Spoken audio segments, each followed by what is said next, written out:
रब नवाज साहब, आपसे सवाल है कि अभी थोड़ी देर पहले INS विक्रांत के हवाले से बात हुई कि इंडियन सोशल मीडिया जो था और उनका अपना मीडिया बहुत ज़्यादा हाइप क्रिएट कर रहा था, और फिर उसके बाद टेलीग्राफ की एक स्टोरी आई, फिर कराची की बंदरगाह के हवाले से कि उसके ऊपर अटैक होने वाला है। फिर आप देखते हैं कि इंडियन नेवी जो है वो हमसे 3 गुना वो बड़ी है।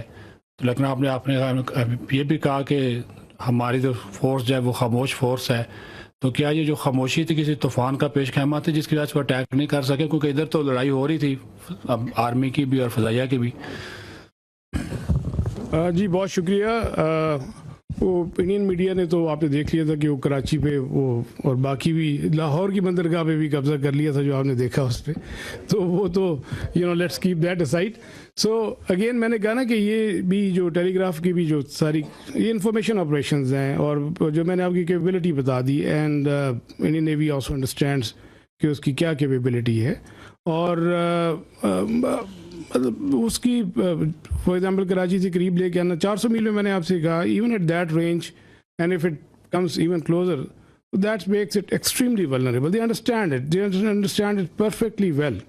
एक तो जो कोऑर्डिनेटेड थ्रेट है naval air arm and Pakistan air force जो जनरेट करती है वो, और इवन जो हमारी सब सरफेस एलिमेंट्स डिप्लॉयड थे, तो वो they fully understood at all times कि क्या थ्रेट्स हैं। लेकिन ज़ाहिर है कि मैंने जैसे कहा कि जो वॉर की प्रोसिक्यूशन होती है, that's not an isolated service matter, that is coordinated at all 3 services level. तो वो उसमें जो डिसीजन मेकिंग होती है वो उसी हिसाब से होती है। और लाइक ये मैंने कहा ना IO डोमेन में, जैसे आपने टेलीग्राफ का जिक्र किया और फिर वो एक थोड़ी सी तशवीश सी फैली, तो मोर ऑफ IO डोमेन में था वो। तो जब उससे बहुत पहले भी जो है around I think 23rd 26th of April भी जब वो कारवार से निकला था, तो उसी दिन वो कराची पे पहुंच भी चुका था। तो वो भी उस दिन आपने उनकी मीडिया में देखा होगा। तो वो ये सब उसी IO डोमेन में था। और capability they all understand, and while I am not undermining, लेकिन I am just be factually correct, we understand, we have our plan ready. और मतलब अगर कोई एडवेंचरिज्म की तरफ आता है तो we will take them down. Thank you very much. Sir, इसमें जो ऑपरेशन अभी लॉन्च किया गया था उसमें काफ़ी इस्लामिक टर्मिनोलॉजीज यूज़ की गई, बुनियान मरसूस, जो इंडियन मीडिया से तो प्रोनाउंस भी नहीं हो रहा था। उसके अलावा फल मुगीरात सुबहान, ये सुबह के वक्त अटैक किया गया जो कि एक सुन्नत था। तो ये किसकी, क्या हाफिज़ साहब का आइडिया था? ये किस तरह प्लान हुआ है? देखिए, पाकिस्तान की जो फ़ौज है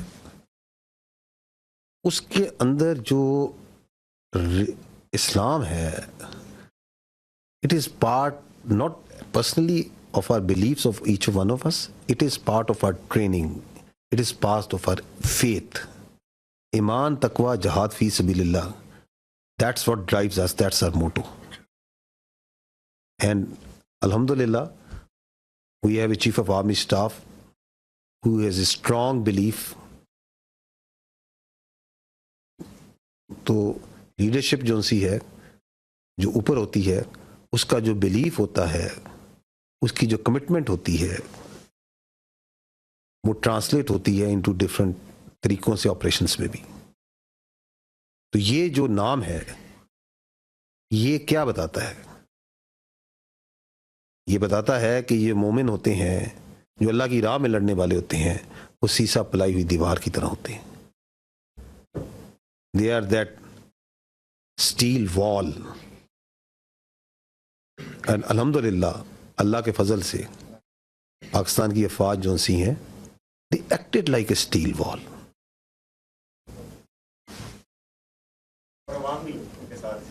जी, बगैर किसी शक के, मैंने इसलिए शुरू में कहा कि सबसे पहले हम अल्लाह सुब्हानहू व तआला के आगे सजदा करते हैं, शुक्र करते हैं, फिर हम पाकिस्तान के आवाम का, पाकिस्तान के यूथ का, पाकिस्तान के मीडिया का, पाकिस्तान के सियासतदानों का, तमाम पॉलिटिकल पार्टीज़ का, इस वक्त जो हमारी पॉलिटिकल लीडरशिप है उनकी हौसला मंदी का, ये जो आपने रिस्पांस देखा है, it is the all elements of national power, how quickly they came, how quickly they gel together, and they were all that steel wall.